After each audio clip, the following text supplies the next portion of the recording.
For our next segment, it centers around a high-profile dispute that's igniting a conversation about the evolving landscape of media and hip-hop. At the center of this clash between Nicki Minaj, a powerhouse in the rap industry, and Elliot Wilson, a veteran hip-hop journalist and founder of Rap Radar. The controversy erupted when Minaj participated in a stream with Cenet, a popular Twitch personality, where she discussed her new album and engaged in a dance party. Wilson responded to this by posting a screenshot of Minaj twerking from the stream with the caption, "Hip-hop journalism." Minaj's retort was swift and pointed, accusing Wilson of trying to tarnish her image and failing to support new talent in the industry. The incident has sparked debate over the definition of journalism in the digital age, particularly in the context of hip-hop. As we dive into this topic, we explore the tension between established and emerging forms of media, the changing face of hip-hop coverage, and the implication of these shifts from artists and journalists alike. Join us as we dissect the dynamics play by play. Let's take a listen to Nicki Minaj respond to Elliot Wilson. They have a job for you. They have a place for you. They don't have space for you. And so sometimes we get it confused. There's a difference between someone having a place for you and space for you. Space is you get to make your own decision about what you do with that area. A place for you is a pre-designed and designated spot in which you do what it needs to be done to stay in that spot. This is high-level game I'm trying to give you guys. And so for all new media, me included, right? They accept you when they can't neglect you, but they don't want you to be here, and they will not do anything to further your occurrences, to further your involvement. There's a handful of people that want to see you win, and I've got money with a couple of them. The other ones, they sell the idea that they want people to win.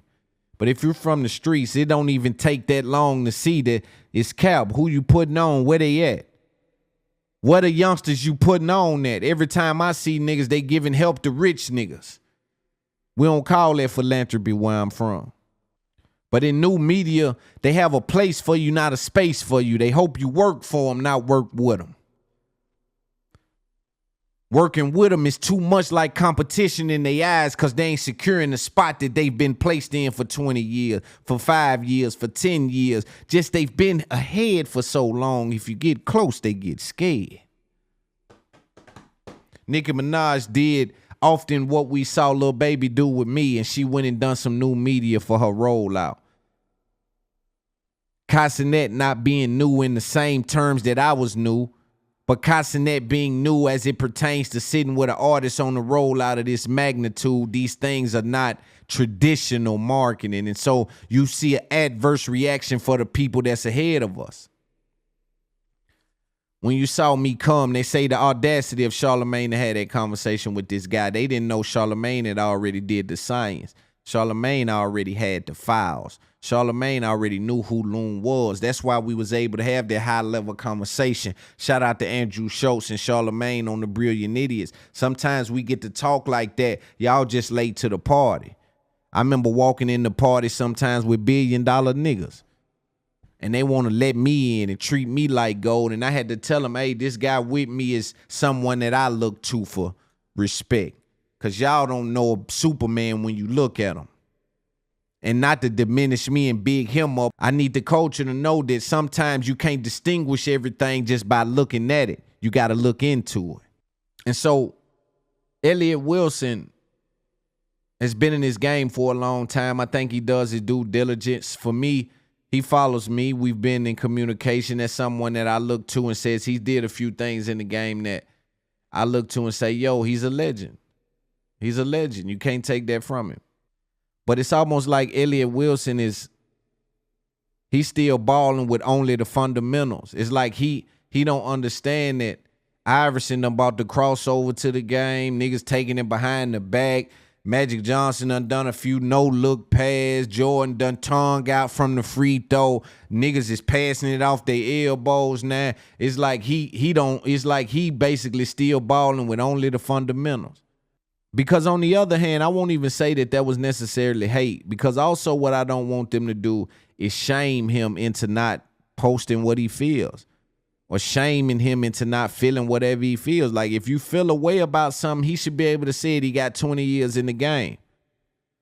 For me, it's good to see that also, even him, he had to go through that. Like, a lot of these rap people with these interviews is just a weird space. It's very weird, bro.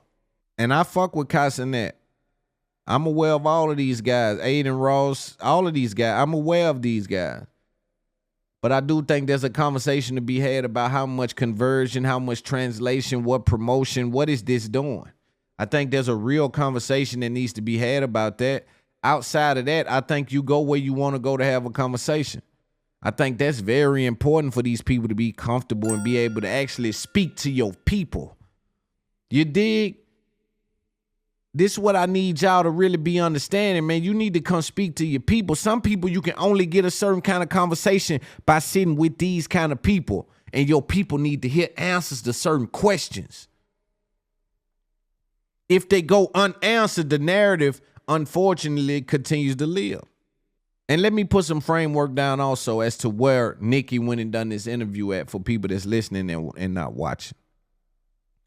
For you to get with Cenet, you got to pull up to his home. You got to come to his room. Nicki Minaj is one of the biggest artists in the world. I think we see some of media criticizing the fact that, and these are supposed to be Cenet homeboys. A lot of these other streaming dudes are saying that they kissing up to Cenet and they got to come sit in his room. All that high and mighty shit, they need to cut that out because they got to come to dude room just to get it done, and they all go do it. You know, I don't want to throw shade on Kai. I want him to win. I want the rap niggas to turn their people up, though. What do you mean by that, Loon? There's so much integration that needs to happen. Y'all be going in these rooms and leave your homeboys out the room. When y'all big, y'all supposed to say, yo, turn my guy up. Y'all do something, and me and you gonna do something. But, man, y'all need to. Y'all, though. Let's take a listen to Nicki Minaj and what she said to Elliot Wilson. If there is anyone out there who would like an interview with Nicki Minaj, rather than posting, rather than hating, simply ask. Now, we've been on chill mode. We've been on chill time because we've been on this roller coaster with this amazing album. The album is so good that people are questioning the state of the game in so many ways. So, you know. So, anyone that wants to do an interview with me, rather than eating,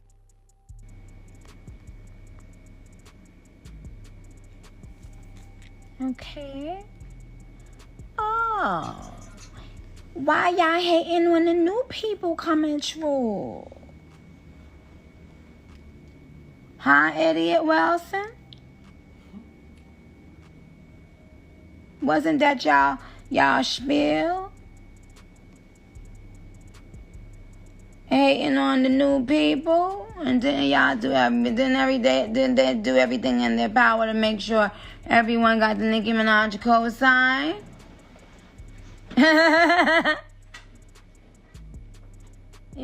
Oh, we gonna have to have some talks now. You see, we gonna have to have some talks. Okay. At Hionika said, never liked him anyway. The last Crown interview made him. All the idiot does is sit there and laughs and laughs and laughs. What are we talking about?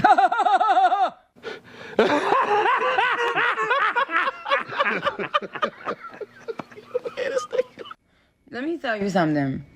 You see, all these years, the last couple years, even though I've given him an interview, I believe, I believe 2 interviews, but I definitely have given him one. The past couple years, with the whole agenda that's been happening, right? ELLIOT has been one of those people who are used to be the mouthpiece for others. And past couple years, he's, said some nasty things about me, and I didn't respond. I didn't, I kept it moving. But then, I drop an album and you're jealous that you didn't interview me? Why? And by the way, you're a grown fucking man. If you wanted an interview, you could have asked. I would have given you one. But that's not what you want, right? No, very interesting moving and slow talking there. I think she gets into character when it's album time. So I think she's in that vibe. She's in that mode. But the real conversation here is, does new media have a place, and is Cenet considered media? Is that even an interview? And I do want to address the fact that the reason why I didn't think ELLIOT's was warranted is because she's did a lot of other interviews from what I've seen. I think she did Joe, she did Funny Marco. And so Cenet isn't necessarily an interview, even though they got some questions off. He didn't call it an interview. He said journalism. So I don't know if he thinks it falls under that category or not, but I think she did sit down with a couple of people. I do find it interesting that she said she'll return Joe Budden, the Nicki Minaj interview, back to Joe Budden, and he's been kind of critical of Drake doing that and say that he won't do an interview with Drake, or he doesn't want it because it won't be authentic, because they need to look over it. Interesting tidbit of information just for potters out there. I think that all these guys were being damn it till they break their back. You just got to be the right person calling them. And until then, they'll criticize you for bending to try to get yours done. And so make sure you pay attention to the actual market and what's happening. I think we'll get further in that way, because if we listen to what these guys tell us, we all headed for Schitt's Creek. These dudes ain't doing nothing but lying talking.